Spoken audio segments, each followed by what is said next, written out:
Indian polity का जो दूसरा लेक्चर आज हम लोग देखेंगे वो क्या है, वो होगा salient feature of the constitution. ठीक है, हम लोग कॉन्स्टिट्यूशन के बारे में हम लोग देखेंगे, हम लोग कॉन्स्टिट्यूशन का कुछ सैलिएंट फीचर्स जो है उसके बारे में हम लोग पढ़ेंगे। सबसे पहला फीचर 42nd अमेंडमेंट। ठीक है, 42nd अमेंडमेंट के बारे में हम लोग पढ़ेंगे। इसको चूज़ कर लेते हैं, थोड़ा थिकनेस बढ़ा लेते हैं इसका। ठीक है, तो 42nd अमेंडमेंट जो है उसके बारे में हम लोग पढ़ेंगे। थोड़ा सा और बढ़ा लेते हैं इसका थिकनेस। चलो ठीक है, 42nd अमेंडमेंट जो हुआ था, कब हुआ था? 1976 में।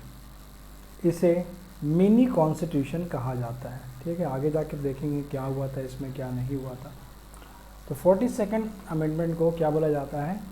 मिनी कॉन्स्टिट्यूशन बोला जाता है। एक केस है बहुत फेमस, जिसका नाम है केशवानंदा भारती केस, जो हुआ था 1973 में। केशवानंदा भारती केस में सुप्रीम कोर्ट ने क्या बोला? सुप्रीम कोर्ट ने रूल कर दिया वहाँ पर, ठीक है, कि कॉन्स्टिट्यूएंट पावर जो पार्लियामेंट का है अंडर आर्टिकल 368 अमेंडमेंट से रिलेटेड होता है, तो वो जो कॉन्स्टिट्यूएंट पावर है पार्लियामेंट का, वो उसको ये पावर नहीं देता है कि वो basic structure of the constitution जो है उसमें कुछ चेंजेस करे। ठीक है, कि does not enable it to alter the basic structure of the constitution. ठीक है, ये केशवानंदा भारती केस में बोला गया। एज फॉर एग्जाम्पल अगर देखें हम लोग, ठीक है, जैसे हम मान लेते हैं कि हम लोग क्या होता है, हम लोग सेक्युलर है। ठीक है, तो ये हम लोगों का वन ऑफ दी हम बोल सकते हैं कि बेसिक स्ट्रक्चर है। ठीक है, ठीक है, हम बोल सकते हैं कि एक बेसिक स्ट्रक्चर में से है। तो पार्लियामेंट अगर सोचे क्या करें कि एक लॉ पास करते हैं, ठीक है, और इस लॉ के अंडर में क्या हो गया कि ये जो वर्ड है सेक्युलर, इसको क्या कर दें, हटा दिया जाए। ठीक है, तो ये जो है, ठीक है, बोला कि ये नहीं हो सकता है, this can not be done. कौन बोला? ये 1973 में जो केस हुआ उसमें ये हुआ। कौन सा केस था वो? Kesavananda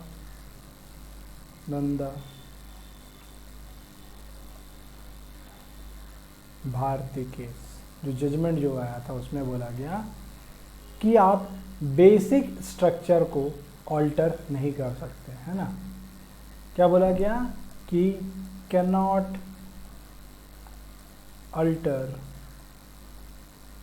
the basic structure. जो बेसिक स्ट्रक्चर है उसको आप चेंज नहीं कर सकते हैं। ये केशवानंदा भारती केस 1973 में बताया गया। इसी बात को यहाँ पर बता रहा है। ठीक है, तो ये भी क्या हम लोग कॉन्स्टिट्यूशन का एक फीचर है। ठीक है, ये हो गया। और कुछ फीचर देखेंगे। हम लोगों का जो कॉन्स्टिट्यूशन है वो सबसे लेंथीएस्ट रिटन कॉन्स्टिट्यूशन है वर्ल्ड में। ठीक है, कहाँ पर? In world. इस पूरे दुनिया में जो सबसे लेंदी कॉन्स्टिट्यूशन है वो हम लोगों का कॉन्स्टिट्यूशन है। ठीक है, अब इसमें देखेंगे कि यहाँ पर एक बात आता है, लिखा जाता है blend of rigidity and flexibility. इसका मतलब क्या है कि ना ही हमारा कॉन्स्टिट्यूशन बहुत रिजिड है, ना ही बहुत ज़्यादा फ्लेक्सिबल है, दोनों का मिक्सचर है। कैसे मिक्सचर हम बोल सकते हैं यहाँ पर? जैसे आर्टिकल 368 जो अमेंडमेंट का है ये प्रोवाइड करता है दो टाइप का अमेंडमेंट पॉसिबल है। एक जो होता है special majority of the parliament से, या फिर से बोल सकते हैं 2/3 मेजॉरिटी ऑफ द पार्लियामेंट से 50% ज़्यादा जो है वहाँ पर वो वोट करके, और दूसरा जो होगा वो special majority of the parliament, उसके साथ साथ में स्टेट लेजिस्लेचर का रेटिफिकेशन। क्या मतलब हुआ इसका? इसका मतलब हुआ, ठीक है, क्या पढ़े हम लोग पढ़ रहे हैं blend of rigidity and flexibility, ये हम लोगों को यहाँ पर पढ़ना है। इसका मतलब क्या है? इसका मतलब है कि जो अमेंडमेंट है दो टाइप का है। एक सिर्फ पार्लियामेंट पास कर सकता है, ठीक है, जो अमेंडमेंट होगा, ठीक है, सिर्फ पार्लियामेंट अलोन पास करेगा, ठीक है। दूसरा होता है जो पार्लियामेंट प्लस कौन, जो स्टेट लेजिस्लेचर होगा वो पास करेगा। स्टेट लेजिस्लेचर क्या होता है? जैसे हम लोग का पूरा इंडिया के लेवल में पार्लियामेंट होता है, जहाँ एमपी बैठते हैं, है ना, जहाँ पर राज्यसभा मेंबर बैठते हैं, लोकसभा मेंबर बैठते हैं, वो होते हैं क्या यहाँ पर वाले एमपी, वो मेंबर ऑफ पार्लियामेंट। उसी तरह हर अलग अलग स्टेट में भी एक छोटा छोटा पार्लियामेंट होता है जिसको बोला जाता है स्टेट लेजिस्लेचर। वो स्टेट का पार्लियामेंट होता है, हालांकि उसे पार्लियामेंट नहीं बोलते हैं, उसे कहा जाता है स्टेट लेजिस्लेचर, जहाँ पर कौन बैठता है? Member of legislative assemblies and council, member of legislative council, ये दोनों यहाँ पर बैठते हैं। सिमिलर एज एमपी एंड, ठीक है, simple Lok Sabha member, Rajya Sabha member, इसी टाइप का हम बोल सकते हैं। फर्दर आगे जब पढ़ेंगे तो इसमें भी क्या डिफरेंस है वो हम लोग देख लेंगे। तो blend of rigidity and flexibility समझ में आ गया, है ना, कि 2/3 मेजॉरिटी से हम पास जो करते हैं एक होता है सिर्फ पार्लियामेंट की परमिशन से, और दूसरा जो होता है पार्लियामेंट तो है ही, लेकिन उसके साथ में और कौन है? स्टेट लेजिस्लेचर का भी अप्रूवल ज़रूरी होता है, ठीक है। वो होता है दो टाइप का अमेंडमेंट जो यहाँ पर हम लोग को देखने को मिलता है। Federal structure with unitary biased, इसका मतलब क्या है कि हमारा कॉन्स्टिट्यूशन फेडरल, ठीक है, बताया गया कि स्ट्रक्चर कैसा है हम लोगों का संविधान का, जो स्ट्रक्चर है, ठीक है, वो कैसा है? फेडरल प्लस यूनिटरी, ठीक है। यूनिटरी मीन्स हम बोल सकते हैं एग्जांपल में, जैसे जो सेंटर में जो पावर है उसका रूल।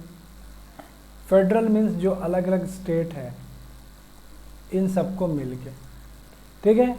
तो जो स्ट्रक्चर है वो फेडरल प्लस यूनिटरी वाला है, लेकिन कैसा है? यूनिटरी बायस्ड है, यूनिटरी बायस्ड होता है।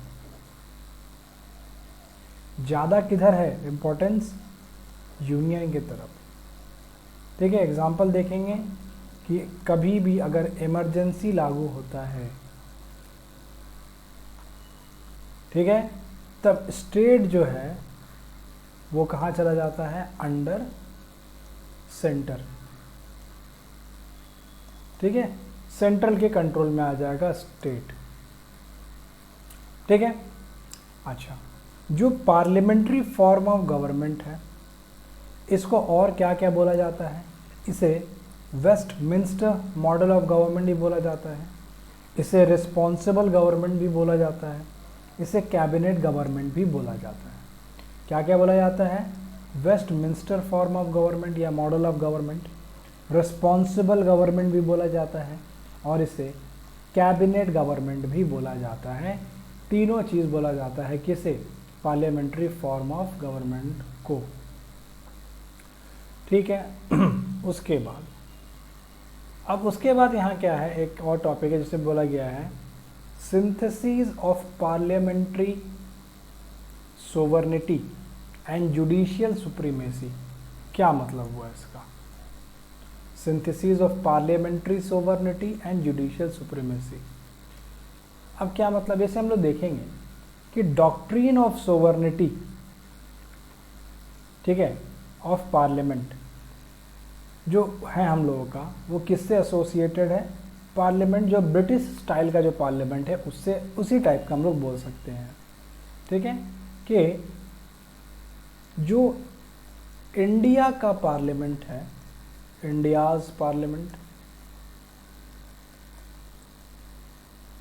ठीक है, हम बोल सकते हैं थोड़ा बहुत, हम बोल सकते हैं किसके जैसा है, बोल सकते हैं ब्रिटेन के टाइप वाला,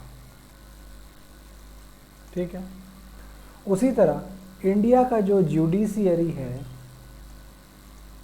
वो हम बोल सकते हैं सिमिलैरिटीज़ हैं किसकी तरह, वो है अमेरिकन के जैसा, ठीक है। लेकिन कुछ डिफरेंस तो है, एकदम सेम तो नहीं है, ठीक है, डिफरेंस तो है, ऐसा नहीं कि पूरा कॉपी है, नहीं, कुछ डिफरेंस है। जैसे हम देखेंगे यहाँ पर वही बात यहाँ पर है कि doctrine of sovereignty of parliament जो है वो किससे एसोसिएट है, वो ब्रिटिश पार्लियामेंट से एसोसिएटेड है। While the principle of judicial supremacy अगर देखेंगे तो अमेरिकन कोर्ट से एसोसिएटेड है। लेकिन जिस तरह क्या बोला जा रहा है कि इंडियन पार्लियामेंट्री सिस्टम, ठीक है, डेफर करता है ब्रिटिश पार्लियामेंट्री सिस्टम से, उसी तरह जो जुडिशियल रिव्यू का जो स्कोप है इंडिया में, पावर ऑफ इंडिया में जो है वो क्या है, narrower than that what exist in USA. USA में क्या बताया गया कि अमेरिकन कॉन्स्टिट्यूशन प्रोवाइड करता है due process of law against procedure established by law, ठीक है। मतलब इंडिया में क्या है, आप लॉ सही है इसके ऊपर आप रीचेक नहीं कर सकते हैं, ठीक है, नो रीचेक, ठीक है। वेयर एज कहाँ पर, इंडिया में, ठीक है। लेकिन यही लॉ अगर यूएसए में है, ठीक है, उसके ऊपर रीचेक ड्यू प्रोसेस हो सकता है, ठीक है। लेकिन इंडिया में भी, ठीक है, बाद में ये ड्यू प्रोसेस ऑफ लॉ हम लोगों को देखने को मिला, उसको हम लोग बाद में पढ़ेंगे। इंडिया में क्या है, इंडिया में प्रोसीजर स्टैब्लिश्ड बाय लॉ है, ये चलता है, और वहाँ क्या चलता है, due process of law. Procedure established by law article 21 में है। उसके बाद इंटीग्रेटेड एंड इंडिपेंडेंट जुडिशियरी, कैसा है हम लोगों का जुडिशियरी, जो कोर्ट है हम लोगों का, सुप्रीम कोर्ट है ना, कोर्ट सिस्टम जो है वो कैसा है, इंटीग्रेटेड है और इंडिपेंडेंट है, किसी के कंट्रोल में नहीं है। सुप्रीम कोर्ट को बोला जाता है guarantor of fundamental rights of the citizen. कौन गारंटी लेकर बैठा है हम लोगों के फंडामेंटल राइट्स का, सुप्रीम कोर्ट। ये है guarantor of the fundamental right of the citizen as well as guardian of the constitution. Constitution को अपने हाथ में लेकर चलने वाला, उसका गार्जियन कौन है, उसका गार्जियन है सुप्रीम कोर्ट। और क्या फीचर है इसे हम लोगों के पास, फंडामेंटल राइट्स है, कहाँ है, पार्ट 3 में आर्टिकल 36 से आर्टिकल 12 से लेकर आर्टिकल 35 तक है, बाद में देख लेंगे हम लोग। DPSP directive principle of state policy part 4 में है, आर्टिकल 36 से लेकर आर्टिकल 51। फंडामेंटल ड्यूटीज़ है, पार्ट 4A में आर्टिकल 51 में आता है फंडामेंटल ड्यूटीज़। तो ये सब भी और कुछ फीचर है हमारे कॉन्स्टिट्यूशन के, ठीक है। फिर क्या बोला गया, सेक्युलर स्टेट भी है। सेक्युलर स्टेट का मतलब क्या है, बोला जाता है सेक्युलर का मतलब क्या है, it does not uphold any particular religion as the official religion of India. कि कोई भी धर्म, ठीक है, ऐसा नहीं है कि वो ऑफिशियल रिलीजन बता दिया जाए इंडिया का, ठीक है। सेक्युलर स्टेट ये जो है ये एक बेसिक स्ट्रक्चर है। ठीक है, ये बेसिक स्ट्रक्चर में से है, इसको चेंज नहीं किया जा सकता है। ठीक, तो यहाँ पर क्या बोला गया, it does not uphold any particular religion as the official religion of Indian state. Secularism और फेडरलिज्म बेसिक स्ट्रक्चर्स में गिनती आता है। ये एसआर बोम्माई केस 1994 में हुआ था, उसमें इस बात को बताया गया था कि सेक्युलरिज्म और फेडरलिज्म दोनों क्या है, basic structure of the constitution का फॉर्मेशन करते हैं। और ये एसआर बोम्माई केस 1994, क्या नाम है, ठीक है, उस केस का नाम है, एक केस था, इस केस का नाम है एसआर बोम्माई केस 1994। इस केस में क्या बोला गया कि सेक्युलरिज्म प्लस और क्या, फेडरलिज्म, दोनों क्या बनाते हैं, equals to basic structure of our constitution, है ना। ये दोनों मिलकर हम लोग कॉन्स्टिट्यूशन का बेसिक स्ट्रक्चर बनाते हैं। ये एसआर बोम्माई केस 1994 में से ये जजमेंट आया था। आगे देखते हैं और क्या बोला जा रहा है हमारे कॉन्स्टिट्यूशन में। बोला गया, every citizen who is not less than 18 years of age has right to vote without any discrimination of caste, race, religion, sex, literacy, wealth and so on. कोई भी अगर हमारे देश का नागरिक है, ये नागरिक है, ज़्यादा खुश नहीं है, ठीक है,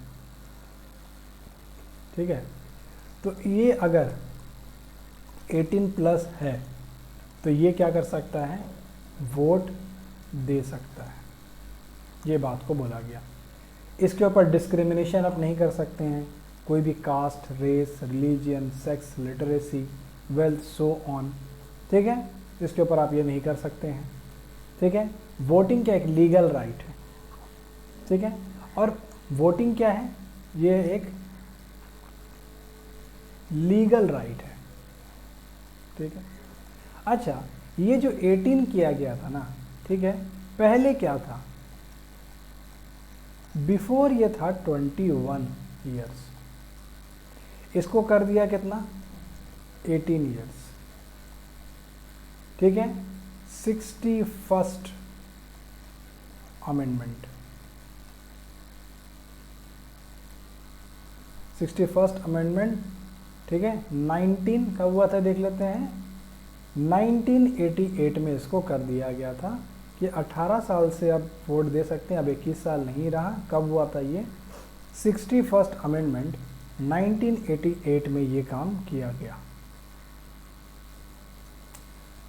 उसके बाद सिंगल सिटीजनशिप, हमारे देश में क्या है, सिंगल सिटीजनशिप का प्रावधान है, ठीक है। हम लोग दो अलग अलग सिटीजनशिप नहीं ले सकते, इंडिया का अगर है तो इंडिया का ही रहना होगा, ठीक है, और किसी देश कंट्री का नहीं ले सकते हैं, ठीक है, नो अदर कंट्री, ठीक है। इंडिपेंडेंट बॉडीज देखेंगे क्या है, जैसे इलेक्शन कमीशन आर्टिकल 324, ठीक है, CAG controller and auditor general of India article 148, UPSC, state PSC, ये सब क्या है, कुछ इंडिपेंडेंट बॉडीज है हमारे कॉन्स्टिट्यूशन में बताया गया। इमरजेंसी प्रोविजन है, जैसे इमरजेंसी प्रोविजन देखा जाए तो on the ground of war, external aggression और आर्म्ड रिबिलियन, आर्टिकल 352 ये बात बोलता है कि अगर किसी कारणवश हमारे देश में वॉर हो जाए, एक्सटर्नल एग्रेशन हो जाए या आर्म्ड रिबिलियन हो जाए, विद्रोह हो जाए, है ना, तो आर्टिकल 350 यूज़ करके नेशनल इमरजेंसी लगाया जा सकता है। कब कब, on the ground of war, external aggression, armed rebellion, तब आर्टिकल 352 करके नेशनल इमरजेंसी लगाया जा सकता है। दूसरा है स्टेट इमरजेंसी, जिसे प्रेसिडेंट रूल भी कहा जाता है। ये कब लागू हो जाता है? Failure of constitutional machinery in the state. क्या मतलब है कॉन्स्टिट्यूशनल मशीनरी का? कि स्टेट, मान लो कोई स्टेट, वहाँ पर आप अकॉर्डिंग टू कॉन्स्टिट्यूशन काम नहीं हो रहा है, ठीक है, अब कॉन्स्टिट्यूशन का वहाँ पर उल्लंघन हो रहा है, कोई रूल को फॉलो नहीं हो रहा है, तो गवर्नर यहाँ पर जाकर रिपोर्ट कर सकते हैं प्रेसिडेंट को कि कंडीशन अच्छा नहीं है, आप यहाँ पर प्रेसिडेंट रूल लगा दीजिए। ये आर्टिकल 356 में बोला गया, ठीक है। एक और है आर्टिकल 365, ये इसका ही पार्ट है स्टेट इमरजेंसी का। ये कब लगाया जाता है? जब स्टेट फेल हो जाए सेंटर के डायरेक्शन को फॉलो करने में, ठीक है। Failure to comply with the direction of the centre. मान लो सेंटर कुछ बोल रहा है, स्टेट बोला मैं नहीं मानूंगा, कोई बात बोला कि स्टेट बोल रहा ना मुझको नहीं मानना, तो इस कंडीशन में भी इमरजेंसी लगाया जा सकता है। आर्टिकल 365 को यूज़ कर इमरजेंसी लगाया जा सकता है। आगे है फाइनेंशियल इमरजेंसी, आर्टिकल 360, जो आज तक हमारे देश में नहीं लगा, ठीक है। ये आर्टिकल 360 है। फाइनेंशियल थ्रेट हो जाए, पैसा ख़त्म हो जाए, तब यहाँ पर ये इमरजेंसी देखने को मिल सकता है, जिसका नाम है फाइनेंशियल इमरजेंसी। अब ड्यूरिंग इमरजेंसी क्या होता है? जब इमरजेंसी लगता है तब सेंट्रल गवर्नमेंट पूरा पावरफुल बन जाएगा, ठीक है, और स्टेट पूरी तरीक़े से कहाँ चल जाएगा? Under the control of centre. इसका मतलब यहाँ पर क्या हो रहा है कि जो फेडरल स्ट्रक्चर था अब वो किस में बदल गया है? यूनिटरी में, विदाउट एनी अमेंडमेंट, बिना किसी अमेंडमेंट के, है ना, बिना कोई भी रूल के। यहाँ पर क्या हो रहा है अब कि स्टेट पूरी तरह से किसके अंडर में चला जा रहा है? सेंटर के अंडर में चला जा रहा है।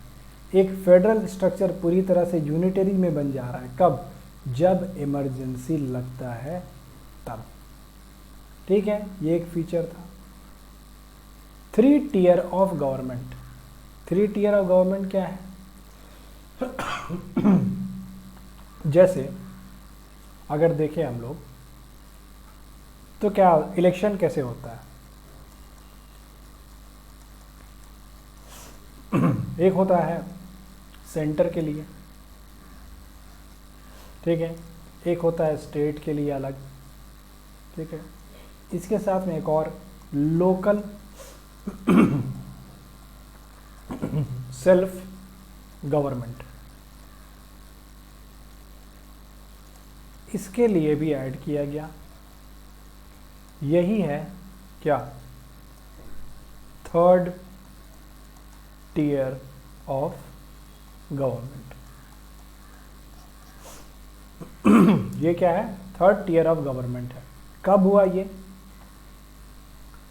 73rd and the 74th amendment हुआ 1992 में, जिसके द्वारा क्या हुआ? एक 3rd tier of the government को इंसर्ट किया गया, लोकल गवर्नमेंट को, ठीक है, जो दुनिया की किसी और भी कॉन्स्टिट्यूशन में देखने को नहीं मिलता है। सिर्फ और सिर्फ कहाँ पर ये देखने को मिलता है? अपना प्यारा भारत में। क्या देखने को मिलता है? लोकल सेल्फ गवर्नमेंट, है ना। इसको क्या बोला जाता है? इसको बोला जाता है लोकल सेल्फ गवर्नमेंट, जो सिर्फ और सिर्फ कहाँ देखने को मिलता है? इंडिया में, और कहीं नहीं। अच्छा, जो आर्टिकल 352 हम लोग देखें, इमरजेंसी, नेशनल इमरजेंसी जो हम लोग देखें, अब नेशनल इमरजेंसी में क्या होता था? या तो आर्म्ड रिबिलियन हो जाए, ठीक है, या तो वॉर हो जाए, या एक्सटर्नल एग्रेशन हो जाए, है ना। तो इससे पहले क्या था ना, ये इंटरनल डिस्टर्बेंस भी इसमें हुआ करता था, जिसको रिप्लेस कर दिया गया आर्म्ड रिबेलियन से by the 44th amendment act 1978 amending article 352। क्या मतलब हुआ कि आज हम लोग 352 में हम लोगों को आर्म्ड रिबेलियन है,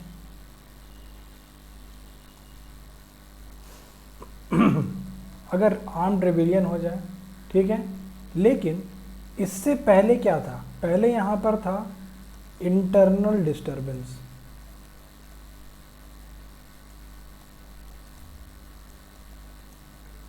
इंटरनल डिस्टर्बेंस था, ठीक है, उसको किससे रिप्लेस कर दिया गया, आर्म्ड रिबेलियन से, और इंटरनल डिस्टर्बेंस को ख़त्म कर दिया गया। ये आर्टिकल 352 में एक बार अमेंडमेंट हुआ था, तो ये देखने को मिला था। तो ये क्या था, कुछ salient features of our constitution, ठीक है, ये सैलिएंट फीचर यहाँ पर ख़त्म होता है। नेक्स्ट टॉपिक जो आज ही हम लोग करेंगे वो क्या है, schedule of the constitution. Schedule क्या है, टोटल 12 शेड्यूल है, ठीक है। शेड्यूल क्या है, शेड्यूल क्या है, उसका डेफिनेशन यहाँ दिया हुआ है, शेड्यूल है क्या, ठीक है। शेड्यूल क्या है, ये एक्सटेंशन है आर्टिकल्स का, ठीक है, डिटेल्ड एक्सप्लेनेशन है किसका, सम आर्टिकल्स का, कुछ आर्टिकल्स का, जो अटैच्ड है हमारे कॉन्स्टिट्यूशन में, कहाँ पर, एंड ऑफ द कॉन्स्टिट्यूशन में इसको अटैच किया गया, ठीक है। क्या है शेड्यूल, तो शेड्यूल क्या है, ये है एक्सटेंशन, किसका एक्सटेंशन है, आर्टिकल का, डिटेल्ड एक्सप्लेनेशन है कुछ आर्टिकल्स का, जिसे अटैच किया गया है at the end of the constitution, as a list बना के ऐसे अटैच किया गया। तो क्या ये कॉन्स्टिट्यूशन का पार्ट बनाता है, ये क्वेश्चन है, ठीक है। क्वेश्चन क्या है, whether the schedule is the part of the constitution और नॉट, ठीक है। तो इसका आंसर क्या होगा, यस ये पार्ट है। क्यों इसका पार्ट है, इसका आंसर है कि अगर हम लोग कोई भी अमेंडमेंट करना चाहे, कोई भी चेंज लाना चाहे, ठीक है, शेड्यूल्ड में, तब ये तभी हम लोग कर सकते हैं आर्टिकल 368 को यूज़ करके। अब आर्टिकल 368 का मतलब क्या है, कॉन्स्टिट्यूशन का अमेंडमेंट करना। तो जब यहाँ आर्टिकल 368 को हम लोग यूज़ कर रहे हैं, इसका मतलब क्या होता है कि ये पार्ट ऑफ द कॉन्स्टिट्यूशन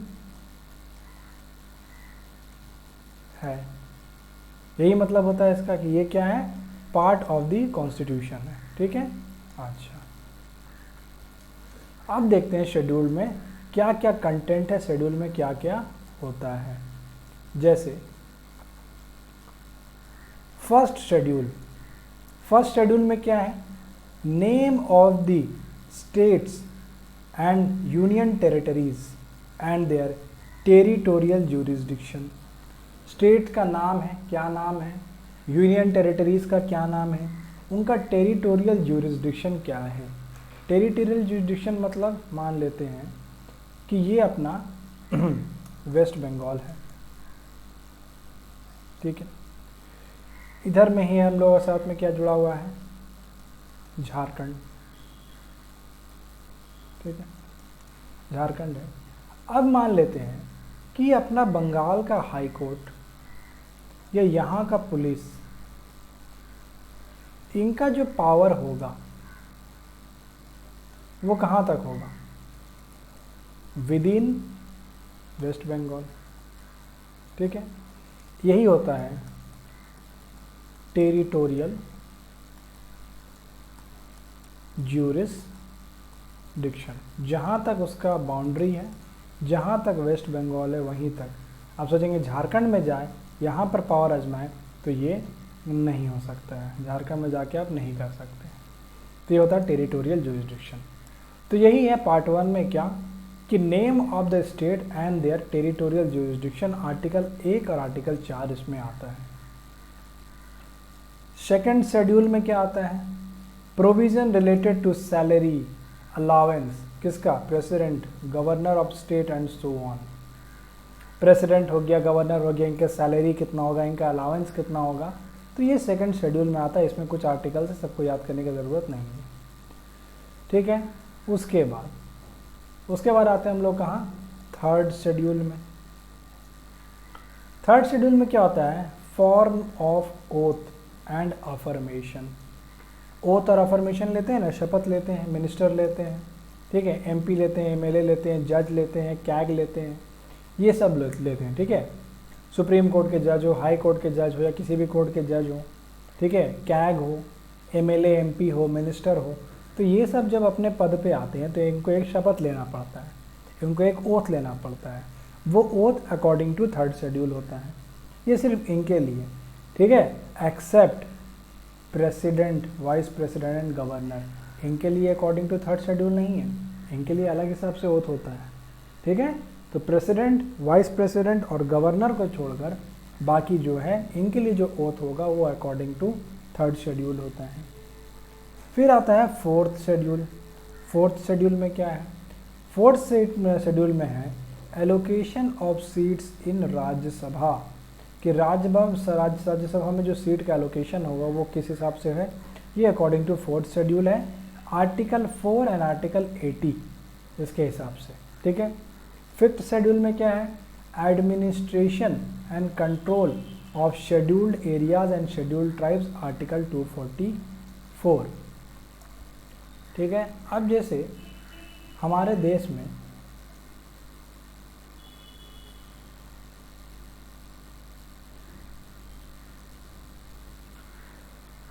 में क्या है,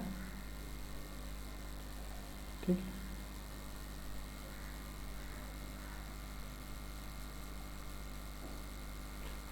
तो कुछ यहाँ पर ट्राइबल लोग हैं, जैसे हम लोग के यहाँ पर ट्राइबल देखने को मिलता है कौन?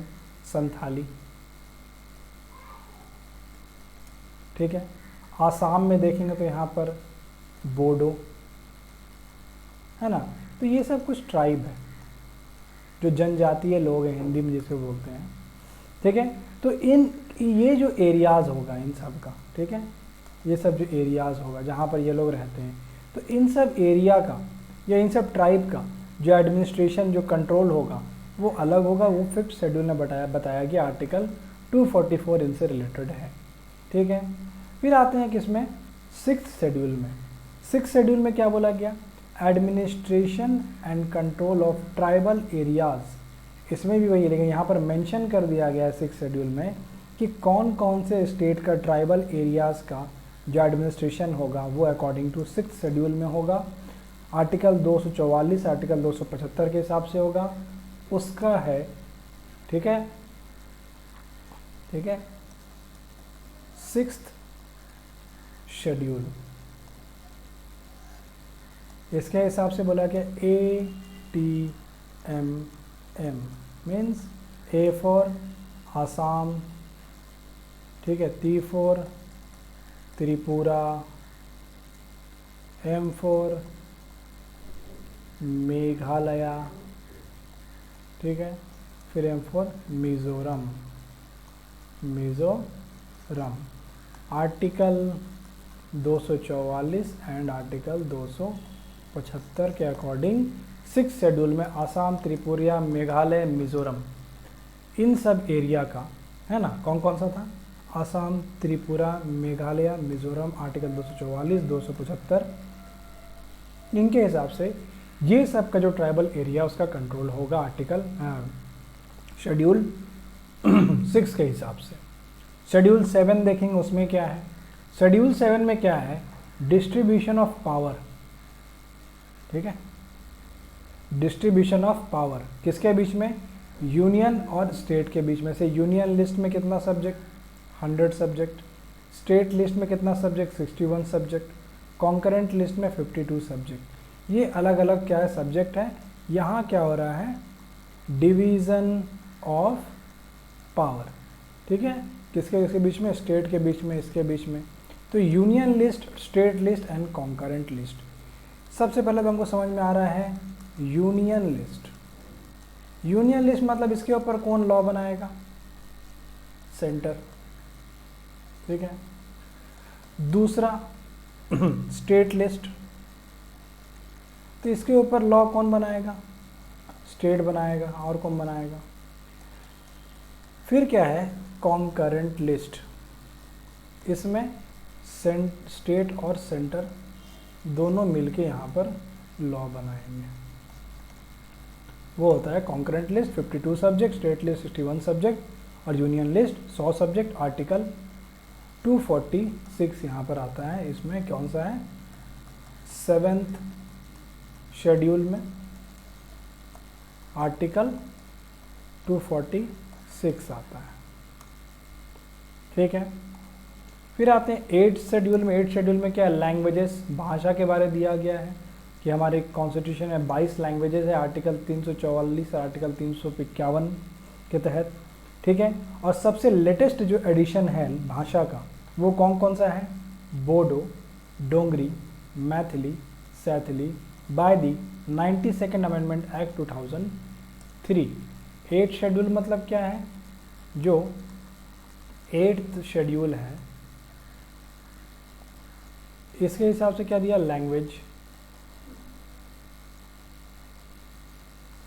लैंग्वेजेस के बारे में दिया गया है, ठीक है। और सबसे लेटेस्ट इसमें जो एडिशन है, ठीक है, एडिशन नहीं बोलेंगे, एडिशन बोल देंगे, ठीक है, ठीक है। जो सबसे लेटेस्ट जो एडिशन है वो कौन सा है, उसको हम याद रख सकते हैं DBMS,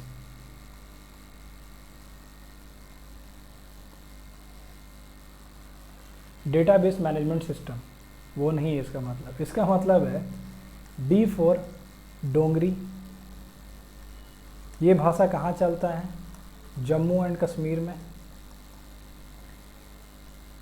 ये क्या है, बोडो, ये कहाँ चलता है, आसाम में। ये क्या है, मैथिली, ये कहाँ चलता है, बिहार वाले रीजन में, ठीक है। और ये है संथाली, ये चलता है, संथाल जो ट्राइब्स है, ठीक है, कहाँ पर, बहुत जगह है, वेस्ट बंगाल में है, झारखंड में है, ठीक है, ओडिशा में है। तो इन सब जगह में क्या देखने को मिलता है, ये लैंग्वेज चलता है। DBMS हम लोग को याद रखना है। कब ऐड किया गया, हाँ, इन सबको कब ऐड किया गया था, 92nd अमेंडमेंट कब हुआ था, 2003 में ऐड किया गया था। कितने लैंग्वेजेस हैं, टोटल 22 लैंग्वेजेस हैं, ठीक है। तो यहाँ तक क्या था ना कि जब कॉन्स्टिट्यूशन बना था तब कितना था, ठीक है, जब कॉन्स्टिट्यूशन बना था, जब कॉन्स्टिट्यूशन रेडी हुआ तब इसमें ओनली 8 शेड्यूल तक थे, है ना, 8 शेड्यूल थे ओनली, ठीक है। अब इसके बाद में 9th आया, 10th आया, 11 आया, 12th आया, ये क्या है, न्यू है ये सब, ठीक है। तो देखते हैं 9th शेड्यूल क्या है। 9th शेड्यूल बोलते हैं एक्सप्लेनेशन ऑफ आर्टिकल 31B। क्या बोला जाता है 9th शेड्यूल को, एक्सप्लेनेशन है किसका, आर्टिकल 31B का। चलिए देखते हैं क्या है, क्या बोला गया इसमें, validation of certain acts and regulation. कुछ एक्ट्स हैं, कुछ रेगुलेशन हैं, उनको वैलिड करार करना, ठीक। कब इसको ऐड किया गया था, फर्स्ट अमेंडमेंट 1951 में इसको लाया गया था, ठीक है। क्यों लाया गया था, to protect laws included in it from judicial scrutiny on the ground of violation of fundamental rights, article 31B। इसका क्या मतलब है, 9th शेड्यूल, ठीक है, 31B आर्टिकल, इसमें क्या बोल रहे हैं कि ये जो लिस्ट है, ठीक है, इसमें अगर कोई भी लॉ हम बना के डाल देते हैं तो ये लॉ वो क्या है, वैलिड है, ठीक है, ठीक है। इन केस, ठीक है, ये क्या कर रहा है, वायोलेट कर रहा है फंडामेंटल राइट्स को, ठीक है, तब भी ये क्या है, वैलिड है। कब लाया गया था, फर्स्ट अमेंडमेंट 1951, ठीक है। और यहाँ पर एक केस भी था, उस केस का नाम था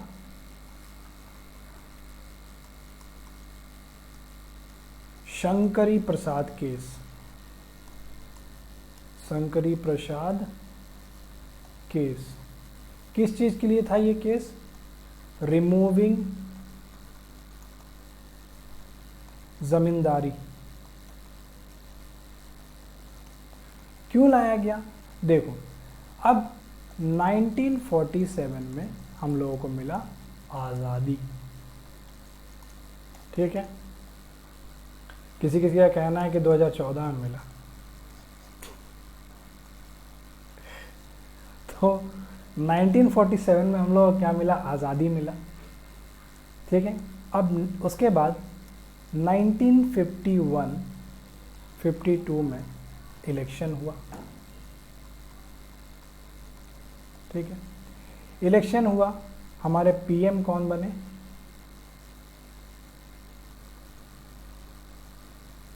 नेहरू जी, ठीक है। अब नेहरू जी को क्या करना था? यहाँ पर इनको करना था डेवलपमेंट। बहुत खराब हाल था जब देश आज़ाद हुआ था, बहुत खराब। अब इनको करना था डेवलपमेंट, और डेवलपमेंट के लिए क्या चाहिए? डेवलपमेंट के लिए चाहिए लैंड, ठीक है। अब लैंड पे कौन कब्जा करके बैठे हैं यहाँ पर? लैंड पे यहाँ पर किसका ठीक है कब्जा था? जमींदार का, ठीक है। तो इसीलिए 1951 क्या होता है? शंकरी प्रसाद केस। शंकरी प्रसाद केस किस चीज के लिए? रिमूविंग जमींदारी। जमींदारी को रिमूव करने के लिए ये केस हुआ। और यहाँ पर चाहे बोले यहाँ पर कि चाहे वायलेट ही क्यों ना करे फंडामेंटल राइट्स को, लेकिन ये वैलिड होगा। टाइम टू टाइम हर चीज़ का वैलिडेशन चेंज होता है, तो हो सकता है उतने टाइम के लिए ये वैलिड होगा, लेकिन आज के लिए वैलिड नहीं है। तो इसीलिए क्या हुआ?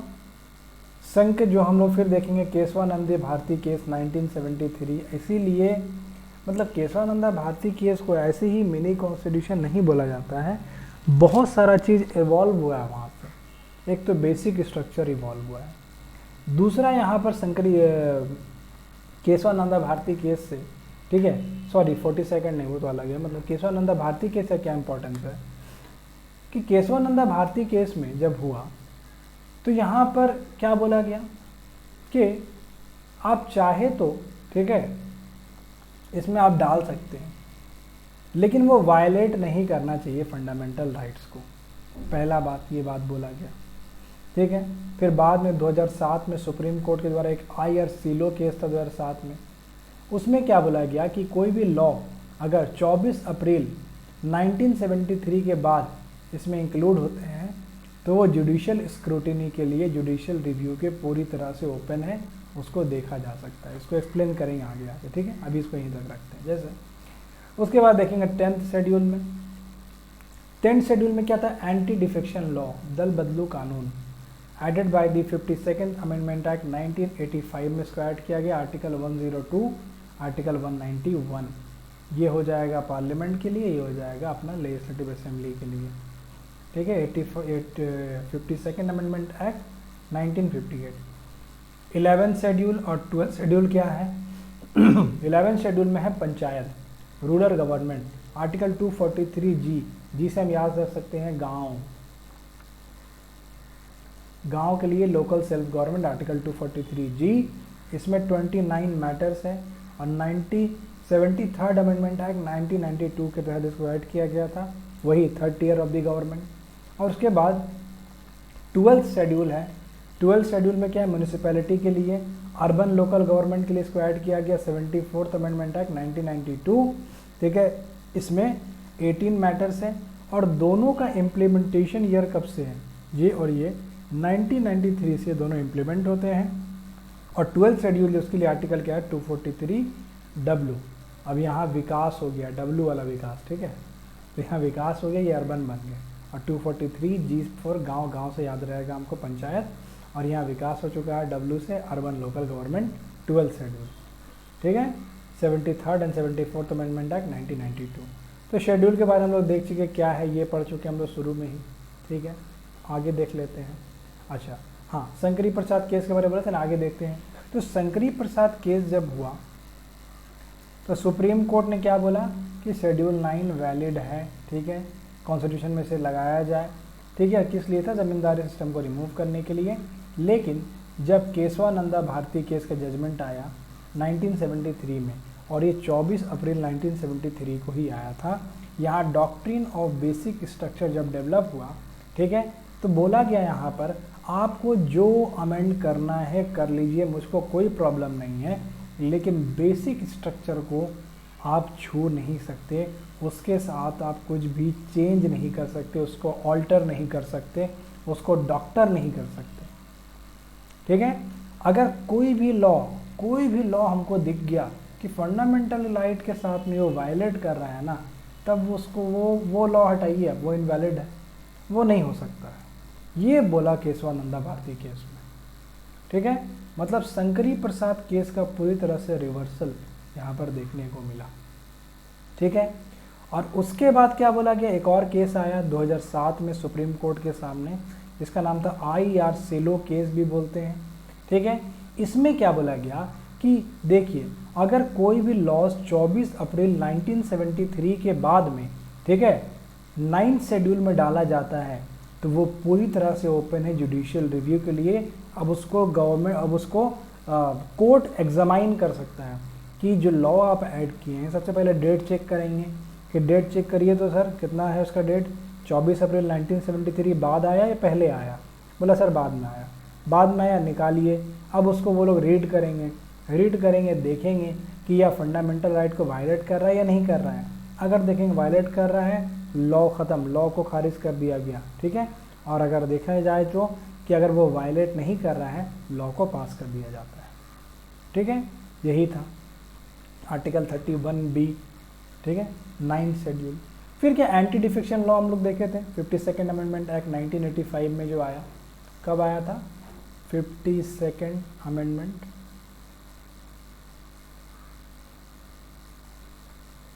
कब आया? 1985 में, ठीक है। इतने टाइम राजीव गांधी थे, हमारे PM राजीव गांधी के टाइम में आया था। अब इसमें क्या प्रोविज़न, इसमें बोला गया कि कोई भी अगर नॉमिनेटेड मेंबर है, चाहे MP हो MLA हो, ठीक है, 6 महीने के पहले वो पार्टी छोड़ सकता है, वो जा सकता है। लेकिन एक बार 6 महीना कंप्लीट हो गया तो आप नहीं जा सकते। अगर आप छोड़िएगा पार्टी को तो आपके ऊपर में एंटी डिफेक्शन लॉ लागू हो जाएगा। दूसरा पॉइंट क्या है, बोला ये कोई भी अगर मेंबर ऑफ पार्लियामेंट है या मेंबर ऑफ लेजिस्लेटिव असेंबली है, उसको हम स्पीकर बना रहे हैं, डेप्यूटी स्पीकर बना रहे हैं, उसके कारण उसको छोड़ना पड़ रहा है अपनी पार्टी को, तब उसके ऊपर में एंटी डिफेक्शन लॉ वैलिड नहीं है, ठीक है। अच्छा, तीसरा पॉइंट, अगर कोई भी कार्यकर्ता बोले, कोई भी अगर यहाँ पार्टी का जो है, ठीक है, अपने पार्टी जो कोई पार्टी है वो अपने किसी मेंबर को भी रिमूव कर सकता है। लेकिन अगर 15 दिन के अंदर अगर वो उस पर्सन को माफ़ कर दे, फॉरगिव कर दे कि ठीक है बेटा तुम आ जाओ वापस पार्टी में, तुम्हारा गलती नहीं है, तब इसके ऊपर में कोई भी डिफेक्शन लॉ लागू नहीं होगा। चौथा पॉइंट क्या है, बोला गया अगर कोई भी मेंबर अपने विल से छोड़ के जाता है पॉलिटिकल पार्टी को, ठीक है, तब इसके ऊपर एकदम लागू होगा। नहीं छोड़ सकते हो, मजाक है क्या, तुरंत में बन गए तुरंत में छोड़ गए, ये नहीं हो सकता है, ठीक है। अच्छा, फिर बाद में 91st एक अमेंडमेंट हुआ था 2003 में। 91st अमेंडमेंट 2003 में एक प्रोविज़न ऐड किया गया, ठीक है, ये नया ऐड हुआ था। इसमें बोला गया कि किसी भी पार्टी में से अगर 2/3 मेंबर अगर छोड़ के उसको जाते हैं और जाकर एक नया पार्टी बना लेते हैं वो लोग, या किसी दूसरे पॉलिटिकल पार्टी को ज्वाइन कर लेते हैं, तब उन पे डिफेक्शन लॉ लागू नहीं होगा। ये 91st अमेंडमेंट एक्ट में बोला गया। मान लेते हैं क्या है, ठीक है, वो देखते हैं हम लोग कौन सा था ये 91st अमेंडमेंट 2003। क्या बोला गया? 91st अमेंडमेंट 2003 में। मान लेते हैं कि ये बीजेपी है, ठीक है, और इसका कितना मेंबर है? मान लेते हैं कि 200 मेंबर है, 2 से इसका एमपी है, ठीक है, या मान लेते हैं कि 180 है, ठीक है, 180 मान लेते हैं, ठीक है। ये कांग्रेस है, ठीक है। अब इसमें से अगर 2/3, ठीक है, छोड़कर कांग्रेस में जा रहा है, तब नो डिफेक्शन लॉ, ठीक है, लागू होगा। या तो ये छोड़कर किसी न्यू पार्टी को बना रहे हैं, तब भी क्या होगा? नो डिफेक्शन लॉ लागू नहीं होगा, ठीक है। 2/3 कितना हो जाएगा? 2/3 मतलब 2 इतना इंटू 180, 120 मेंबर अगर छोड़ के जाते हैं तब, ठीक है। तो ये था 91st अमेंडमेंट एक्ट 2003 के हिसाब से। और सेम होता है स्टेट लेजिस्लेचर के लिए भी। अच्छा, अब इसको हेड कौन करता है? इसे एंटी डिफेक्शन लॉ का हेड कौन करते हैं? ठीक है, प्रिसाइडिंग ऑफिसर कौन है? अगर लोकसभा है तो लोकसभा के स्पीकर, राज्यसभा है तो राज्यसभा के चेयरमैन, लेजिस्लेटिव असेंबली है तो वहाँ का स्पीकर, और लेजिस्लेटिव काउंसिल है तो वहाँ का चेयरमैन। ये लोग इसको हेड करते हैं, ठीक है।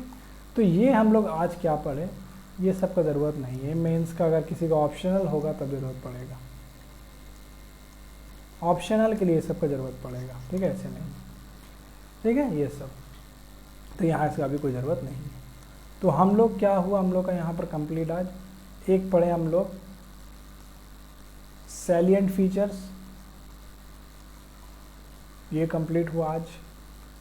दूसरा क्या पढ़े? शेड्यूल, ये हम लोग का आज कंप्लीट हो गया, ठीक है।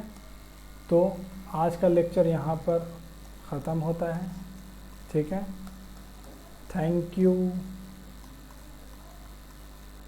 शेयर करना अच्छा लगे तो, और कुछ नहीं, बस। चलो बाय।